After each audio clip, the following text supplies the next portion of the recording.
출애굽기 4장 10절에서 17절 제가 먼저 봉독하겠습니다.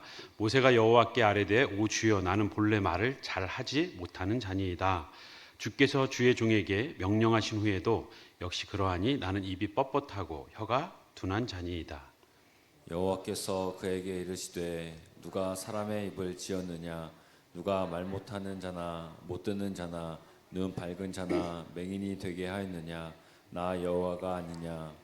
이제 가라 내가 내 입과 함께 있어서 할 말을 가르치리라. 모세가 이르되 오 주여 보낼 만한 자를 보내소서. 여호와께서 모세를 향하여 노하여 이르시되 레위 사람 내 형 아론이 있지 아니하냐 그가 말 잘하는 것을 내가 아노라. 그가 너를 만나러 나오나니 그가 너를 볼 때에 그의 마음에 기쁨이 있을 것이라. 너는 그에게 말하고 그의 입에 할 말을 주라. 내가 내 입과 그의 입에 함께 있어서 너희들이 행할 일을 가르치리라. 그가 너를 대신하여 백성에게 말할 것이니 그는 내 입을 대신할 것이요 너는 그에게 하나님 같이 되리라. 너는 이 지팡이를 손에 잡고 이것으로 이적을 행할지니라. 아멘. 할렐루야. 하나님께서 오늘도 저희들을 기도의 자리로 부르시고 말씀을 붙들고 기도하게 하실 때에는 우리에게 하나님이 주시는 사명이 있고 그 사명을 감당하게 하기 위해서 가정에서 일터에서 교회에서 우리에게 주신 사명을 또 말씀을 붙들고 잘 감당하는 우리 성도님들 되시기 바랍니다. 우리 옆에 계신 분과 인사하겠습니다. 하나님은 당신을 사랑하십니다. 하나님은 당신을 사랑하십니다. 있는 모습 그대로 사랑하십니다. 있는 모습 그대로 사랑하십니다. 예, 지난주에 이어서 그리스도인의 건강한 자아상 두 번째 우리 모두에게 있는 열등감이라는 제목으로 함께 은혜 나누고자 합니다. 우리는 지난 시간에 무너지기 쉬운 마음이라는 제목으로 말씀을 나눴습니다. 우리는 무너지기 쉬운 그 마음에 단지 그 마음을 비우는 것이 아니라 말씀으로 채우고 그 말씀이 우리 입에서 나올 수 있도록 그 언어를 바꾸고 성령의 도움으로 우리가 그 마음을 지켜갈 수 있다라고 함께 나눴습니다. 정말 어느 때보다도 마음의 질병이 많은 시대입니다. 빠른 세상이 돌아가는 빠른 이 시대 속에서 우리의 가장 중요한 마음을 간과하고 지낼 때가 많습니다. 마음 때문에 힘들어하고 좌절하기도 하고 우리의 마음은 24시간 정말 치열한 전쟁터와도 같습니다. 그래서 오늘을 사는 그리스도인들에게 신앙적인 바른 또 건강한 자아상이 필요함을 느끼게 됩니다. 혹시 누구에게 상처받은 기억이 있습니까? 혹시 그것이 트라우마가 되어 기억이 날 때마다 비슷한 상황이 올 때마다 힘겨워하고 우리의 모습이 초라해 보이고 삶이 위축되고 그 열등감에서 헤어나오지 못하는 그러한 깊은 상처가 있으십니까? 결혼을 하고 아내와 얘기하며 아내에게도 상처가 있음을 저는 발견할 수 있었습니다. 처음 맞선을 본 자리에서도 얘기를 했지만 본인은 절대 전도사와 군인과는 결혼을 안 할 거라는 자신이 있었다는 거예요. 내가 안 하면 되니까. 예. 신기하죠? 저는 5년간의 군복무를 마치자마자 전도사 사역을 하고 있었습니다. 절대 저하고는 안 만날 거라고 스스로 다짐했겠지만 그래서 놀랍고 그래서 기적이고 그래서 하나님이 붙여주셨다는 확신이 있습니다. 학창 시절에 조금 이상한 전도사님을 만났는지 전도사님하고 결혼 생활을 잘 할 수 있을까 걱정도 됐던 것 같습니다. 저에게도 어렸을 때 상처가 있어요. 지금도 그 순간을 기억하면 얼굴이 빨개집니다. 초등학교 성남동 초등학교 1학년 7반 일렬로 쫙 서서 복도를 걸어가는데 재미난 기구가 하나 학교에 이렇게 들어온 거예요. 뭐냐면 그 당시에 이렇게 풍선처럼 빵빵하게 만들어서 펀치하는 이렇게 노는 놀이기구가 있습니다. 복도를 지나갈 때마다 애들이 그 한 대씩 치는 거예요. 선생님이 건들지 말라고 건드리는 학생은 혼날 줄 알라고. 근데 제가 친구하고 얘기하느냐고 그 얘기를 못 들었어요. 애들이 한 번씩 다 치고 가는데 어느 순간 아무도 안 치는 거예요. 야, 저거 한번 쳐보고 싶다. 탁 쳤는데 치는 순간 야, 너 일로 나와. 그러더니 그 여자아이들과 많은 학생이 있는데 뺨을 쫙 때리는데 볼이 빨개진 거예요. 근데 이게 아픈 것보다도 그 많은 학생들 앞에서 맞았다는 이 수치와 이 모멸감, 이 작지만 지금도 안 지워져요. 그래서 여자 선생님들만 보면 무섭습니다. 저희 아내는 무섭지 않고, 제 아내는 사랑스럽습니다. 가끔 선생님 말투가 나올 때, 여보, 얘기 좀 하자. 그러면 약간 긴장이 돼요. 위축이 되는 건 있습니다. 우리 모두가 과거를 돌아보며 상처가 있고 그 상처가 오랜 시간 회복이 되지 않고 치유가 되지 않고 트라우마로 남던지 그 상황이 되면 그런 비슷한 누군가가 보이면 다시 열등감에 사로잡히는 우리의 모습 아마 인생을 살아오면 한 번쯤 있을 겁니다. 오늘 그 열등감 때문에 그 하나님과 끝까지 실갱이를 벌이고 있는 한 인물을 만나게 되죠. 야, 너 가서 이스라엘 백성 좀 건져내 와라. 못 가겠습니다. 내가 누굽니까? 아니, 좀 가라고 내가 너와 함께 하겠다고. 못 갑니다. 나는 입이 뻣뻣합니다. 혀가 둔합니다. 말도 못하고 나는 절대 못 갑니다. 아예 그 열등감으로 똘똘 뭉쳐서 하나님하고 그냥 대립해서 그 위험하신 하나님 앞에 끝까지 거부하고 있는, 버티고 있는 모세의 모습을 볼 수 있습니다. 모세에게 있어서 가장 큰 열등감은 무엇이었을까? 무엇이 그로 하여금 어미하신 하나님의 명령을 끝까지 거부할 만큼 깊은 상처와 열등감을 갖게 했을까? 누구보다도 그는 히브리인 가운데에서 가장 탁월한 자예요. 가장 좋은 환경에서 자랐고 그의 스펙과 학력과 그의 배경과 모든 인맥은 어떤 히브리인과 비교할 수 없을 우월한 위치에 있었습니다. 그럼에도 그는 끝까지 하나님 앞에 목숨을 걸고 싸울 만큼 그는 그 상처를 씻어내지 못하고 있었습니다. 왕국에서 자랐습니다. 그의 유모가 곧 친모였어요. 그래서 그는 어려서부터 왕가로 이집트의 왕가에서 자랐지만 어린 시절 그 어머니에게 그의 정체성이 무엇인지 충분히 교육받았을 겁니다. 내가 이 이집트의 왕자로 있지만 나의 동족은, 나의 형제는 히브리인이라는 것. 그들의 아픔과 고역을 보면서 가슴 아프고 괴로워했던 자가 그입니다. 그래서 그 고역하는 가운데 그 이집트 사람이 이스라엘 사람을 칠 때에 그를 데려다 죽이죠. 모래에 숨겨버립니다. 왜? 내 동족을 괴롭히니까. 내 동족이 맞는 걸 두고 보지 못한 겁니다. 그 다음날 보니까 그 형제들이 싸우고 있네요. 이스라엘 백성들끼리 싸웁니다.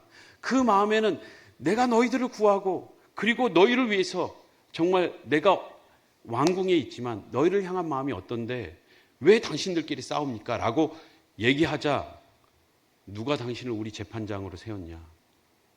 너가 뭔데 우리 일에 껴드냐? 라고 하면서 어제 있었던 일이 발각이 됩니다.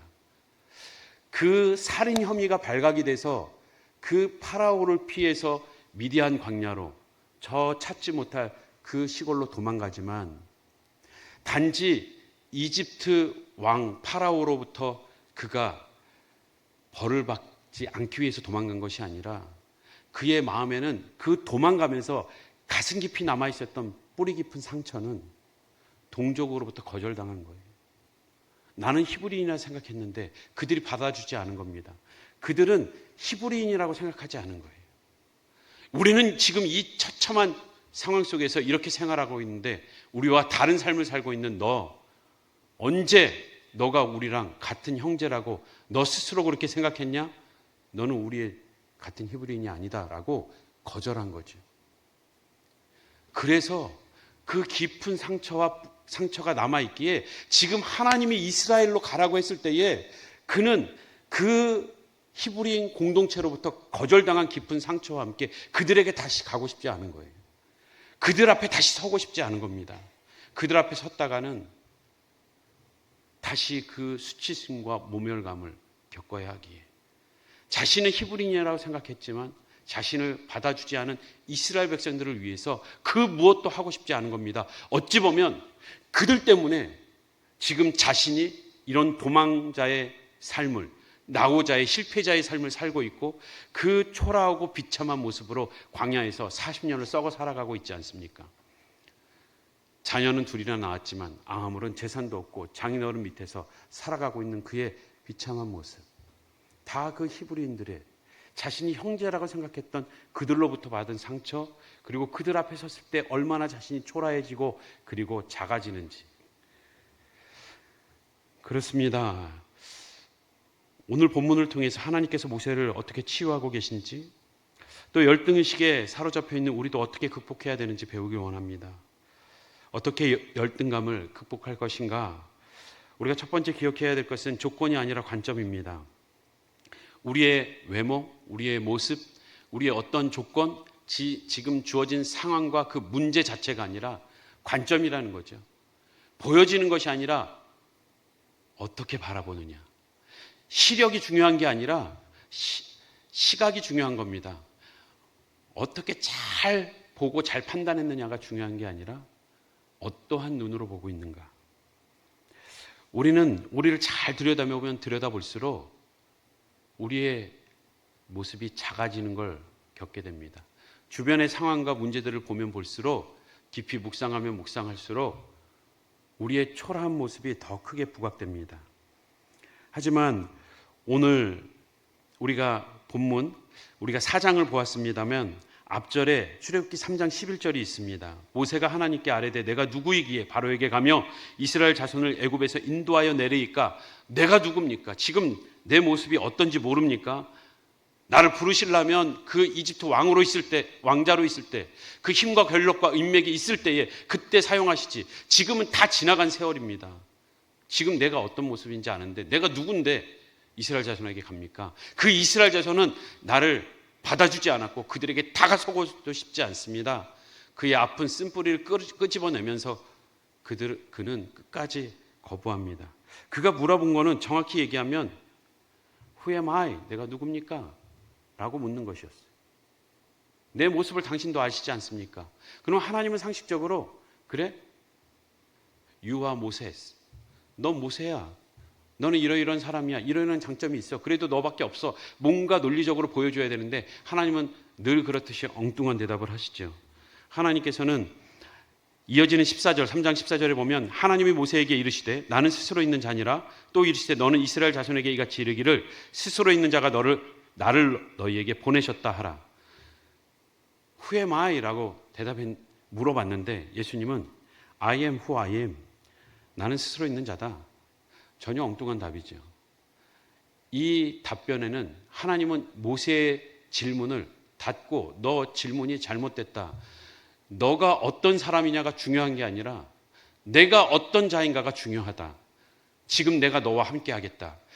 모세에게 너와 함께 하겠다라고 12절, 13절을 보면 내가 너와 함께 하겠다. 우리가 오늘 새벽에도 말씀을 묵상했죠. 기드온을 부르실 때에 거기에 항변하듯 하나님에게 거부하고 있는, 따지고 있는 기드온에게 내가 너와 함께 하겠다. 동일하게 하나님은 큰 용사여로 부르고 내가 무슨 큰 용사야. 므낫세 중에 정말 작은 집이고 이 아버지 집에서 가장 작은 자인데 하나님은 다시 반복해서 반드시 너와 함께 하겠다. 중요한 것은 기드온이 능력이 있어서 지혜가 있어서 전략이 좋아서 큰 용사가 아니라 하나님이 함께 하시기 때문에 큰 용사라는 거예요. 다시 말해 오늘 모세에게도 내가 누굽니까? 라고 자신의 모습을 바라보며 한없이 초라해진 그 자리에서 내가 너와 함께 하겠다. 내가 너와 함께 할 때 너는 나의 일을 감당할 수 있고 나에게 쓰임받는 큰 용사가 될 것이라고 기드온에게 하셨던 것처럼 모세에게도 여호수아에게도 강하고 담대하라. 내가 너에게 명한 것 아니냐. 우리가 하나님의 일을 감당하려 할 때에 하나님이 주신 삶의 자리에서 우리의 주신 사명을 감당하려 할 때에 누가 이 시대에 이 자리에 이 가정에 보내셨는지 그 사명을 주셨는지 우리는 분명히 알아야 합니다.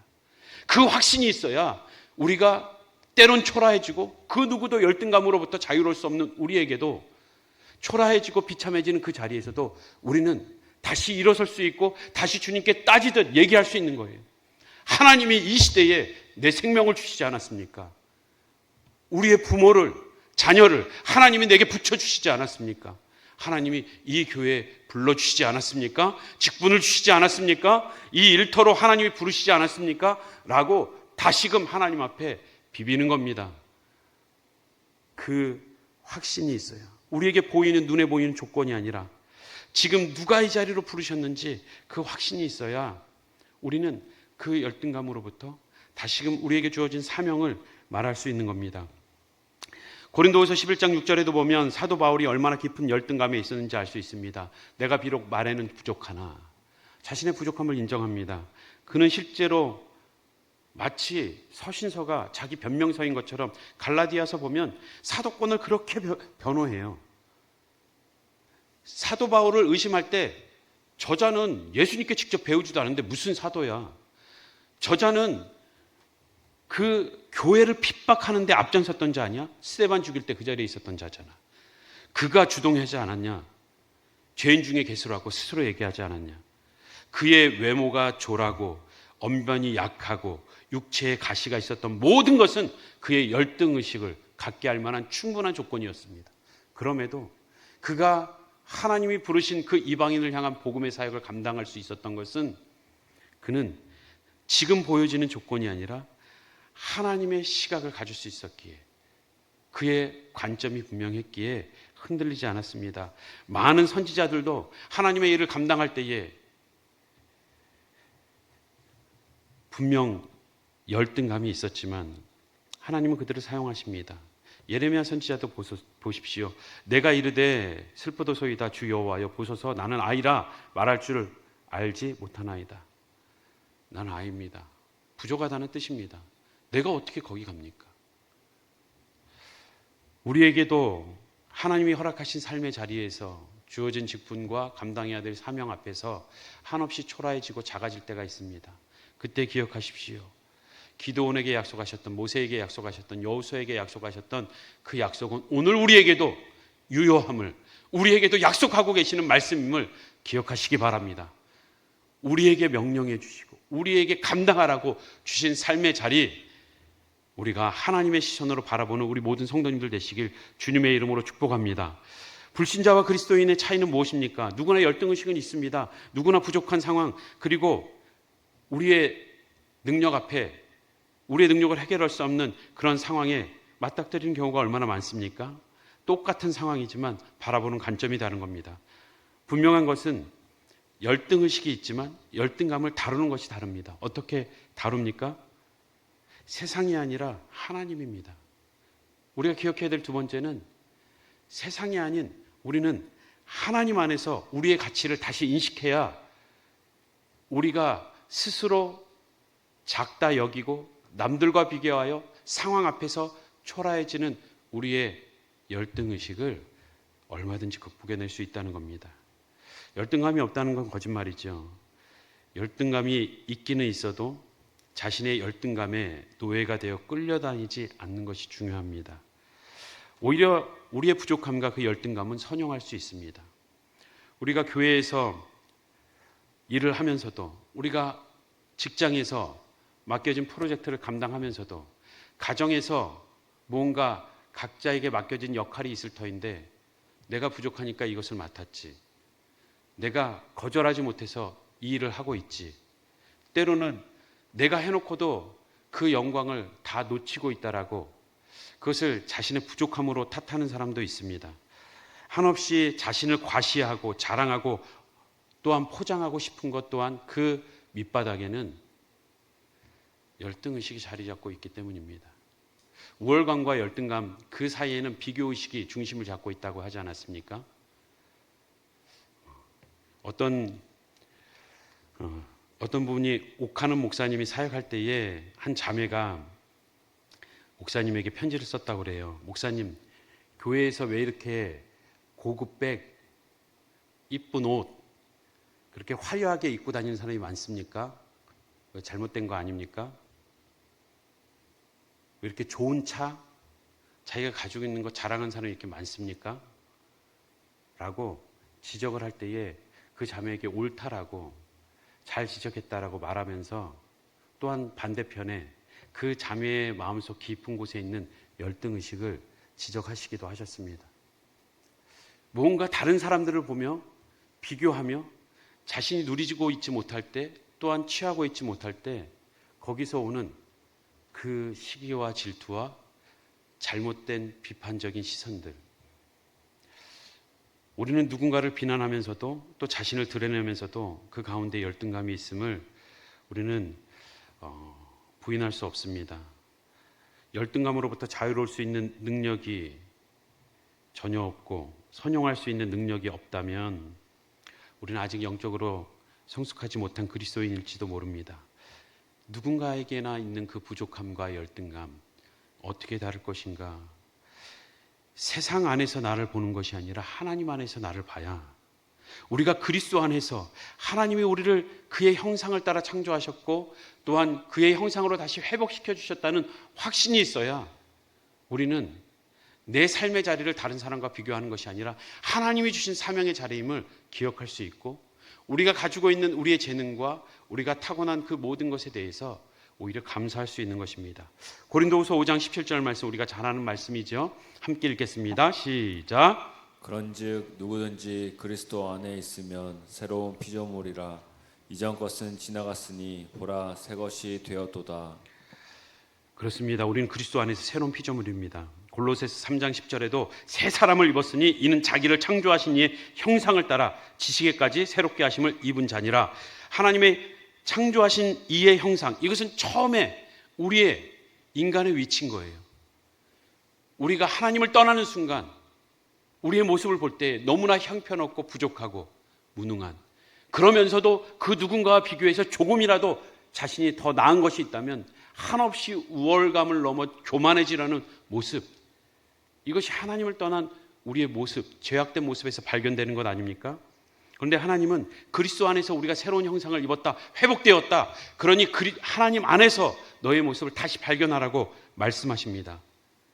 히브리서 2장 7절 말씀, 그를 잠시 동안 천사보다 못하게 하시며 영광과 존귀로 관을 씌우셨다. 영광과 존귀로 관을 씌운 우리의 모습, 하나님은 우리의 모습을 통해서 영광을 받으시고 우리를 존귀한 존재로 창조하셨음을 말씀하십니다. 기가 막힌 존귀한 존재로 만드셨습니다. 하나님은 우리의 열등의식으로 주저앉길 원하는 것이 아니라 오히려 하나님 안에서 회복된 우리의 모습을 발견하길 원하십니다. 예수를 믿고 변화된 우리를 은혜의 자리로 초대하여서 말씀 앞에 비추어 자신을 보게 합니다. 하나님이 바라보시는 우리의 모습을 보게 하시는 것입니다. 우리를 옆자리에 앉히시고 너가 얼마나 존귀한 자인지 봐라. 세상을 바라보면 우리는 계속 초라해질 수밖에 없어요. 이 광활한 이 땅, 이 우주를 바라보면 볼수록 우리는 정말 먼지만도 못한 거예요. 야, 우리 먼지만도 못하다. 이게 굉장히 겸손한 표현인 것 같지만 서로가 치고받고 싸우면서 야, 먼지만도 못한 인간 하고 후 불어버릴 때는 정말 무자비한 게 되는 겁니다. 겸손한 것 같지만 하나님이 없는 겸손은 오히려 우리에게 악이 되는 겁니다. 하나님 앞에서 이 우주의 강활함을 볼 때에 이 우주의 강활함만큼 이것을 우리가 살아가라고, 우리가 보고 누리라고, 즐기라고 만들어 놓으신 데코라고 생각했을 때에 우리는 어마어마한 가치를 발견하게 되는 겁니다. 우주 앞에서 먼지 같은 존재가 아니라 이 우주보다 크신 하나님, 그 하나님의 상속자가 되고 그 자녀가 됐다는 것은 이 우주가 강활한 만큼 우리의 가치는 더 크게 올라간다는 것을 기억해야 합니다. 우리가 하나님이 주신, 허락하신 우리의 존재 가치를 생각할 때에 우리는 다시금 우리의 모든 삶의 자리, 그 상황 속에서 남들이 아니라 우리 자신을 다시금 돌아보고 우리의 자신을 회복해야 합니다. 우리가 세 번째 기억해야 될 것은 남들이 아니라 우리 자신입니다. 우리의 자신의 약점, 그 부족함을 솔직히 인정함으로부터 우리는 열등의식을 하나하나 처리해 나갈 수 있습니다. 더 이상 과장하지 않아도 포장하지 않아도 하나님은 우리의 모습, 우리의 중심을 다 보고 계시고 알고 계십니다. 우리가 굳이 드러내서 우리를 자랑할 필요 없어요. 우리가 무언가 직장에서도 일을 하고 나서 성과가 있으면 많은 사람들은 그 성과가 내 것인 양, 내가 이룬 것처럼 얘기하지 않습니까? 정치하는 그들이 선거할 때에, 유서할 때에 자신의 모든 일들 다 자기가 이룬 것처럼 얘기하잖아요. 어찌 보면 세상적인 논리로 교회 안에서도 뭔가 업적이 드러나고 뭔가 잘한 성과가 드러나면 거기에 자신의 공로를 집어넣으려는 그 가운데에는 얼마나 깊은 열등의식이 뿌리 박혀 있는지 우리는 기억해야 합니다. 이것이 우리가 하나님을 떠난 죄악된 모습에서 시작되는 거예요. 우리는 약점을 솔직히 인정하고 또 그 결점 속에서 우리는 하나님의 뜻을 발견해야 합니다.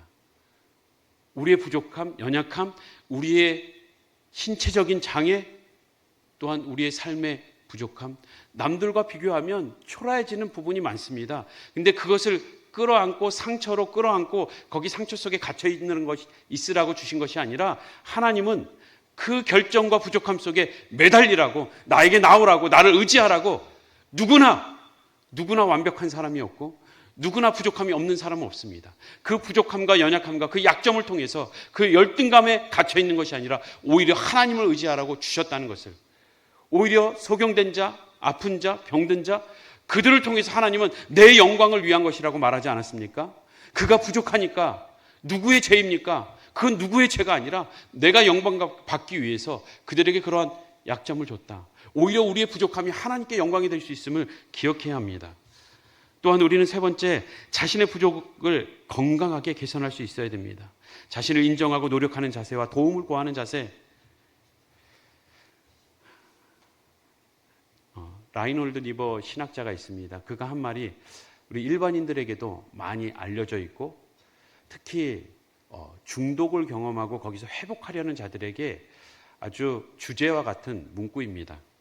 한번 들어보셨을 거예요. 주님, 제가 바꿀 수 없는 일들을 바꿀 수 있는 용기를 주시고, 바꿀 수 있는 일은 바꿀 수 있는 용기를 주시고, 바꿀 수 없는 일은 받아들이게 하시고, 또 이 둘의 차이를 아는 지혜를 허락하소서. 우리는 이 부족함이 하나님이 극복하고 일어서라는 과제로서, 우리를 성숙시키기 위한 단계로서 주셨는지, 아니면 그것을 받아들이는 겸허한, 모든 것을 다 할 수 있을 것처럼 교만한 모습이 아니라 오히려 겸허한 모습을 갖게 하는 것인지, 또 이 둘에 대한 차이점을 아는 지혜를 달라고 기도하는 이 기도문처럼 우리의 부족함을 건강하게 잘 개선할 수 있어야 할 것입니다. 또한 타인의 장점을 칭찬하고 기뻐하는 것, 늘 타인보다 잘해야 된다는 그 부담이 아니라 오히려 타인의 장점을 보고 시기하는 것이 아니라 인정해주고 칭찬해줄 수 있는, 박수 쳐줄 수 있는, 저 사람이 저만큼 했대, 에이 뭐가 잘나서 자기가 다 했겠어? 괜히 비꼬아서 비난하거나 폄하하려고 애쓰는 이들도 있습니다. 하지만 우리가 그 모든 사양과 사정을 다 알지 못한다면 그에 대해서 나오는 그 객관적인 사실에 대해서 우리는 박수 쳐주고 인정하고 칭찬할 수 있어야 합니다. 나보다 더 잘하는, 더 탁월한 그들을 보면서 시기함을 마음을 가지고 뭔가 더 열심히 해보려고 했던 그를 하나님은 오히려 치시지 않습니까? 바나바가 저렇게 존경받으니 우리도 뭔가 이름을 떨쳐야 될 것 아니냐고.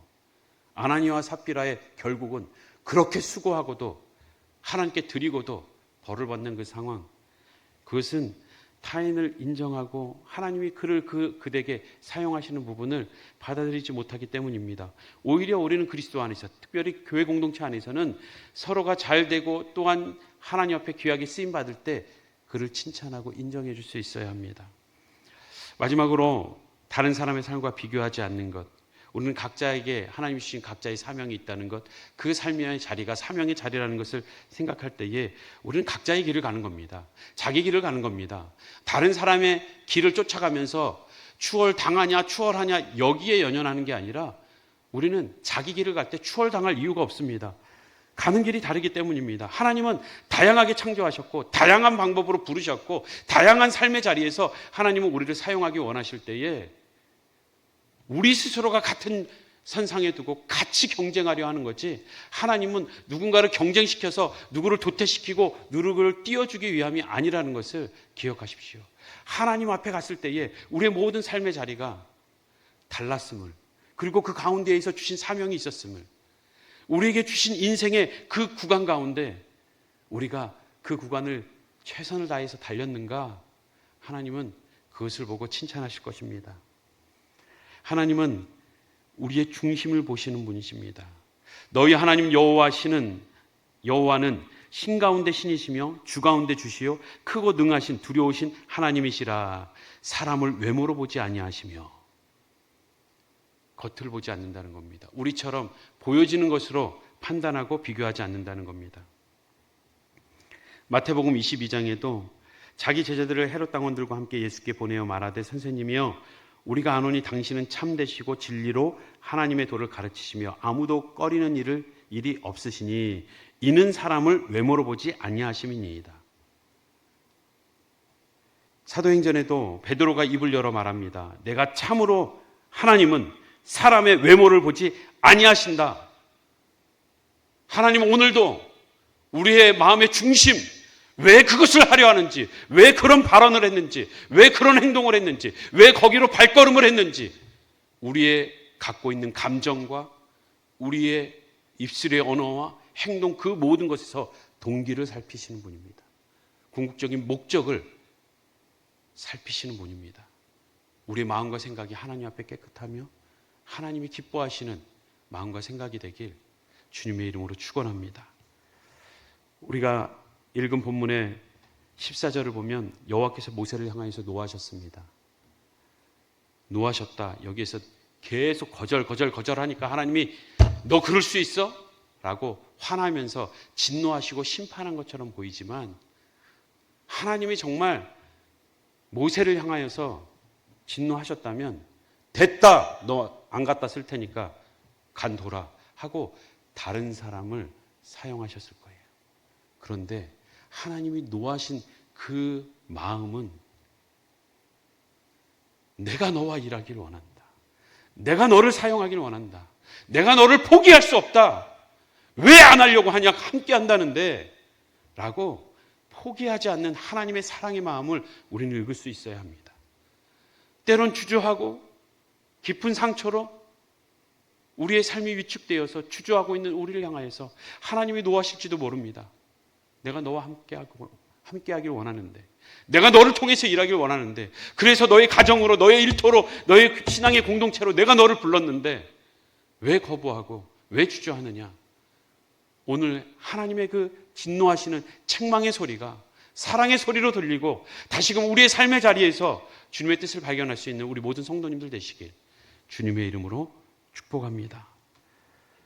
누가 무시하고 있습니까? 무엇이 두렵습니까? 어떤 상처가 우리를 다시금 주눅들게 만들고 있습니까? 세상이 나를 어떻게 바라보는가가 중요한 것이 아니라 하나님이 나에게 어떻게 가치를 두고 있는가가 중요합니다. 그 하나님이 어떤 분이신가가 중요합니다. 내가 누구간데를 묵상하는 우리 성도님들이 아니라 나는 스스로 있는 자다라는 그 하나님의 응답에 초점을 두게 되시길 주님의 이름으로 축복합니다. 우리 앞에서 불렀던 찬양, 함께 찬양 고백하겠습니다. 나의 하나님. 하나님이 우리를 얼마나 사랑하시는지, 얼마나 기뻐하시는지 악보 부탁드릴게요.